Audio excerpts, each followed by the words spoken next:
রাষ্ট্রপতি শাহাবুদ্দিন ডাক্তার ইউনূস ও বিএনপির বিরুদ্ধে সাক্ষাৎকার দিয়ে গুলিবিদ্ধ হয় তারেক রহমানের পরিকল্পনায়। বাংলাদেশের রাষ্ট্রপতি জনাব শাহাবুদ্দিন চুপ্পুর একটি সাক্ষাৎকার বিএনপির সমস্ত রহস্য ফাঁস হয়ে গেছে। বিএনপির দিন শেষ হয়ে আসছে। এদিকে আজ হঠাৎ রাষ্ট্রপতি শাহাবুদ্দিন চুপ্পু গুলিবিদ্ধ হয়। উসমান হাদির মতো ঘটনাস্থলেই মৃত্যুবরণ করে। ডক্টর ইউনূসকে নিয়ে বিস্ফোরক মন্তব্য করেছিল রাষ্ট্রপতি। এই নিয়ে এখন সারা দেশে রাষ্ট্রপতির বিষয়ে আলোচনা হচ্ছে। এই সাক্ষাৎকারটি আসলে ইউনূসের জন্য একটা খুবই গুরুত্বপূর্ণ ইঙ্গিতবাহী সাক্ষাৎকার, যার মাধ্যমে এই বার্তা পরিষ্কার করে দিয়ে দেওয়া হলো যে শুধুমাত্র যে ইউনূস প্রেসিডেন্ট হওয়ার যোগ্য ব্যক্তি নন বাংলাদেশে, তাই নয়, প্রয়োজনে সময় এলে তার বিরুদ্ধে সংবিধান লঙ্ঘনের ষড়যন্ত্রের দায়ে রাষ্ট্রদ্রোহিতার অভিযোগে বিচার কাজও পরিচালনা করা সম্ভব। রাজধানীর ক্ষমতার অলিন্দে এখন এক অদ্ভুত গুমট বাতাস বইছে। বাইরে থেকে দেখলে মনে হবে সবকিছু শান্ত, সবকিছু স্বাভাবিক নিয়মে চলছে, কিন্তু রাজনীতির অন্দরমহলে কান পাতলে শোনা যাচ্ছে এক চরম অস্থিরতা। আজকে কালের কণ্ঠে যে বিস্ফোরক সাক্ষাৎকারটি বেরিয়েছে রাষ্ট্রপতি শাহাবুদ্দিন চুপ্পু, সেখানে ছত্রে ছত্রে পরিষ্কার হয়ে গিয়েছে কতটা। অবশেষে মুখ খুলেছেন রাষ্ট্রপতি শাহাবুদ্দিন। নিজেই জানালেন ইউনূস সরকারের সময়ে তাকে কেন্দ্র করে ঘটে যাওয়া নানা নাটকীয়তা এবং পর্দার আড়ালে ষড়যন্ত্র নিয়ে গত ১.৫ বছরের লোমহর্ষক অভিজ্ঞতা। চারদিকে এখন রাষ্ট্রপতি শাহাবুদ্দিন চুপ্পুকে নিয়ে আলোচনা সমালোচনা হচ্ছে। রাষ্ট্রপতি শাহাবুদ্দিন চুপ্পু ডক্টর ইউনূস এবং বিএনপি দলকে নিয়ে অনেক কথা বলেন এবং ডক্টর ইউনূস রাষ্ট্রপতিকে বন্দী করে রেখেছিল, এইটা তিনি স্পষ্টভাবে স্বীকার করেন। তারপরই রাষ্ট্রপতি আজকে বিপদের মুখে পড়ে তারেক রহমানের পরিকল্পনায়। বিএনপি দল এবং দেশের অনেক জনগণ রাষ্ট্রপতির বিরুদ্ধে খেপে গিয়েছে। আসুন আমরা কথা বাড়াবো না, আমরা সরাসরি ভিডিওর মূল আলোচনায় চলে যাব। অবশেষে মুখ খুলেছেন রাষ্ট্রপতি শাহাবুদ্দিন। নিজেই জানালেন ইউনূস সরকারের সময়ে তাকে কেন্দ্র করে ঘটে যাওয়া নানা নাটকীয়তা এবং পর্দার আড়ালে ষড়যন্ত্র নিয়ে গত ১.৫ বছরের লোমহর্ষক অভিজ্ঞতা। সম্প্রতি কালের কণ্ঠকে দেয়া একটি একান্ত সাক্ষাৎকারে তিনি জানান কিভাবে বারবার অসাংবিধানিক উপায়ে তাকে সরিয়ে দেওয়ার চেষ্টা ব্যর্থ হয়েছে, আর কিভাবে তিনি আজও টিকে আছেন মহামান্যের আসনে। রাষ্ট্রপতি শাহাবুদ্দিন জানিয়েছেন বৈষম্য বিরোধী ছাত্র আন্দোলনের নেতাদের পক্ষ থেকে তাকে অপসারণের জন্য প্রবল চাপ তৈরি করা হয়েছিল। জামায়াতে ইসলামী সহ কয়েকটি রাজনৈতিক দল এই রাষ্ট্রপতি অপসারণের উদ্যোগে সক্রিয় থাকলেও প্রধান অন্তরায় হয়ে দাঁড়ায় দেশের অন্যতম বড় রাজনৈতিক দল বিএনপি। বিএনপি শুরু থেকেই অসাংবিধানিক উপায়ে রাষ্ট্রপতি পরিবর্তনের ঘোর বিরোধী ছিল। রাষ্ট্রপতি জানান বিএনপির এই অনড় অবস্থানের কারণেই তাকে অপসারণের প্রথম বড় মুভ বা রাজনৈতিক প্রচেষ্টাটি ভেস্তে যায়। মূলত একটি বৃহত্তর রাজনৈতিক জোটের সমর্থনই তাকে সেই যাত্রায় রক্ষা করে। সকলকে এগিয়ে আসার আহ্বান জানাচ্ছি। তিনি জানান রাজনৈতিকভাবে ব্যর্থ হওয়ার পর অসাংবিধানিক পথে তাকে সরানোর চেষ্টা শুরু করে মোহাম্মদ ইউনূসের অন্তর্বর্তী সরকার। তখন একজন উপদেষ্টা তৎকালীন প্রধান বিচারপতির কাছে গিয়ে তাকে রাষ্ট্রপতির দায়িত্ব নেয়ার প্রস্তাব দেন। স্যান্ডেলিনা সো, রূপচর্চায় আভিজাত্য। তবে প্রধান বিচারপতি অত্যন্ত দৃঢ়তার সাথে সেই প্রস্তাব প্রত্যাখ্যান করেন। তিনি স্পষ্টভাবে জানিয়ে দেন যে একটি সাংবিধানিক পদে থেকে অন্য একটি সাংবিধানিক পদের অমর্যাদা বা অসাংবিধানিক কোনো প্রক্রিয়ায় তিনি যুক্ত হবেন না। বিচার বিভাগের এই নিরপেক্ষ অবস্থান রাষ্ট্রপতির এই টিকে থাকার পথ আরও প্রশস্ত করে। তবে এখানেই শেষ নয়। ২০২৪ সালের ২২ অক্টোবর রাতে দেখা যায় হঠাৎ করেই হাজার হাজার মানুষ বঙ্গভবন ঘেরাও করে ফেলেছে। রাষ্ট্রপতি অপসারণের দাবি নিয়ে তারা বঙ্গভবনের ভেতরে ঢোকার চেষ্টা করছে। এই ঘটনাকে বিভীষিকাময় বলে অভিহিত করেছেন রাষ্ট্রপতি। তিনি জানান সেই সংকটময় মুহূর্তে সশস্ত্র বাহিনী তার পাশে ঢাল হয়ে দাঁড়িয়েছিল। ৩ বাহিনীর প্রধানরা তাকে আশ্বস্ত করে বলেছিলেন, মহামান্য, আপনি সশস্ত্র বাহিনীর প্রধান, আপনার পরাজয় মানে পুরো বাহিনীর পরাজয়। সেনাবাহিনীর ৯ম ডিভিশনের সদস্যরা দ্রুত ৩ স্তরের নিরাপত্তা বলয় তৈরি করে পরিস্থিতি নিয়ন্ত্রণে আনেন। মূলত সশস্ত্র বাহিনীর এই আপোষহীন সমর্থনই তাকে মানসিকভাবে ভেঙে পড়া থেকে রক্ষা করেছে। রাষ্ট্রপতি শাহাবুদ্দিনের এই দীর্ঘ লড়াই কেবল ব্যক্তিগত টিকে থাকা নয়, বরং তার মতে এটি ছিল সাংবিধানিক ধারাবাহিকতা রক্ষার লড়াই। তিনি জানান বঙ্গভবনে তাকে অনেক অপমান সহ্য করতে হয়েছে, কিন্তু দেশ ও সংবিধানের স্বার্থে তিনি এক চুলও নড়েননি। প্রয়োজনে নিজের রক্ত দিতেও তিনি প্রস্তুত ছিলেন। মূলত রাজনৈতিক দূরদর্শিতা, বিচার বিভাগের নৈতিকতা এবং সশস্ত্র বাহিনীর পেশাদারিত্ব, এই তিন শক্তির সমন্বয়ে রাষ্ট্রপতি মোহাম্মদ শাহাবুদ্দিন আজও তাঁর পদে টিকে আছেন। বাংলাদেশের রাষ্ট্রপতি জনাব শাহাবুদ্দিন চুপ্পুর একটি সাক্ষাৎকার কালের কণ্ঠে প্রকাশিত হয়েছে। এই সাক্ষাৎকার নিয়ে রাজনীতিতে তোলপাড়। দর্শক, এই সাক্ষাৎকারের মধ্য দিয়ে বিএনপির সমস্ত রহস্য ফাঁস হয়ে গেছে এবং আমি স্পষ্ট করে বলতে চাই যে বিএনপির দিন শেষ হয়ে আসছে। বিএনপি বেশি দিন টিকতে পারবে না। এইভাবে বেইমানি করে, ধান্দাবাজি করে, বাটপারি করে রাষ্ট্র ক্ষমতার টেকা যায় না। তো দর্শক, বিএনপির সামনে বিপদ আসন্ন। মূলত তারেক রহমানকে বেকায়দায় ফেলতে এই সাক্ষাৎকার। বিএনপি মনে মনে খুশি, আরে এটা তো আওয়ামী লীগের বিজয়, ভারতের বিজয়। তারেক রহমানকে ভারত ক্ষমতা এনে দিয়েছে, এই ভারত তারেক রহমানের হাত ছেড়ে দিয়ে তারেক রহমানকে বেকায়দায় ফেলবে। এই ভারতের হাতেই বিএনপির পতন হবে। Just wait and see. পুরো গেম খেলছে ভারত। এই সাক্ষাৎকার, প্রশ্নমালা, উত্তর কি হবে, এগুলো সব ভারত সাজিয়ে দিয়েছে। এটা ভারতের একটা গভীর খেলা। আর এই খেলার মধ্যে পড়েছে বিএনপি। বিএনপি মনে মনে খুশি না, খুশি না। বিপদ কত প্রকারের কি অচিরেই তারা টের পাবে। এই সাক্ষাৎকার শুনলে আপনি চমকে উঠবেন, কি ঘটেছে। দর্শক, আপনি চিন্তা করেন, এই চুপ্পু কে? হাসিনার লোক, এটা কে না জানে। এবং হাসিনার লোকের মধ্যে একটা লিমিট আছে, কেমন লোক ছিল তাও তো আপনারা জানেন। সেই চুপ্পু বলছে যে তার কঠিন সময় যখন বঙ্গভবন ঘেরাও হয়, রাষ্ট্রপতিকে সরিয়ে দেওয়ার জন্য জোরালো আন্দোলন, তখন পাশে পেয়েছে বিএনপিকে। Tarek Rahman, he is very cordial, কি ভালো মানুষ, বুঝতে পারছেন? এখন একদম পিওর একজন ভারতীয় দালাল মহামান্য রাষ্ট্রপতি শাহাবুদ্দিন চুপ্পু, কোনো সন্দেহ নেই। সেই ভারতের দালালের কাছে তারেক রহমান মহান ব্যক্তি, কর্ডিয়াল। এর অর্থ কি? এই সাক্ষাৎকারের সরল তাৎপর্য হচ্ছে বিএনপি শহীদদের রক্তের সাথে বেইমানি করেছে। গণঅভ্যুত্থান, জুলাই বিপ্লব, এগুলোর প্রতি বিএনপির কোন শ্রদ্ধা ভালোবাসা নেই। বিএনপি উপর মেকি এই অভ্যুত্থানের পক্ষের শক্তি বলে দাবি করছে। বিএনপি যার সুবিধাভোগী। আমাদের জুলাই বিপ্লব ব্যর্থ, তাজুল ইসলামকে সরিয়ে দেওয়া হয়েছে, আওয়ামী লীগের বিচার আর হবে না, জুলাই বিপ্লব ব্যর্থ, পুলিশের মহাপরিদর্শককে সরিয়ে দেওয়া হবে, আবার সেই পুরনো ভারতপন্থী জেনারেলদের সামনে আনা হচ্ছে। জুলাই বিপ্লব ব্যর্থ। এবং সে আওয়ামী রাষ্ট্রপতি শাহাবুদ্দিন চুপ্পুর মধ্যে খুশির বন্যা।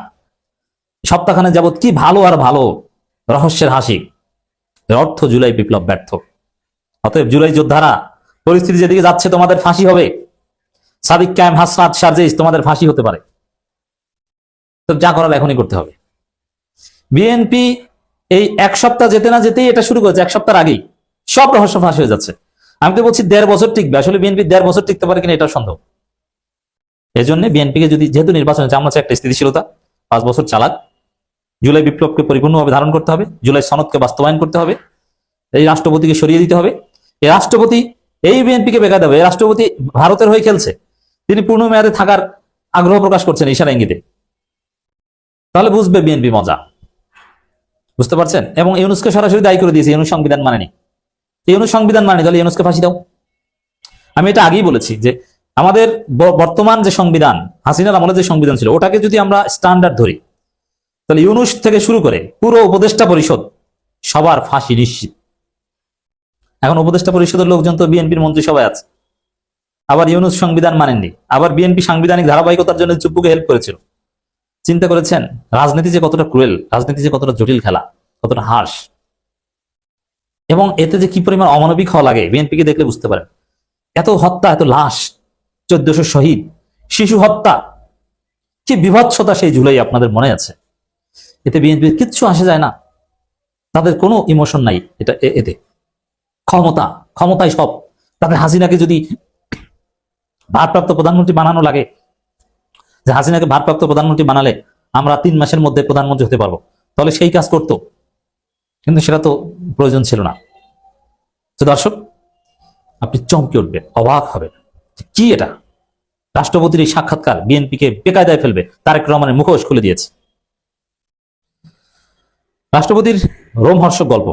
এই সাক্ষাৎকারটি আসলে ইউনূসের জন্য একটা খুবই গুরুত্বপূর্ণ ইঙ্গিতবাহী সাক্ষাৎকার, যার মাধ্যমে এই বার্তা পরিষ্কার করে দিয়ে দেওয়া হলো যে শুধুমাত্র যে ইউনূস প্রেসিডেন্ট হওয়ার যোগ্য ব্যক্তি নন বাংলাদেশে, তাই নয়, প্রয়োজনে সময় এলে তার বিরুদ্ধে সংবিধান লঙ্ঘনের ষড়যন্ত্রের দায়ে রাষ্ট্রদ্রোহিতার অভিযোগে বিচার কাজও পরিচালনা করা সম্ভব।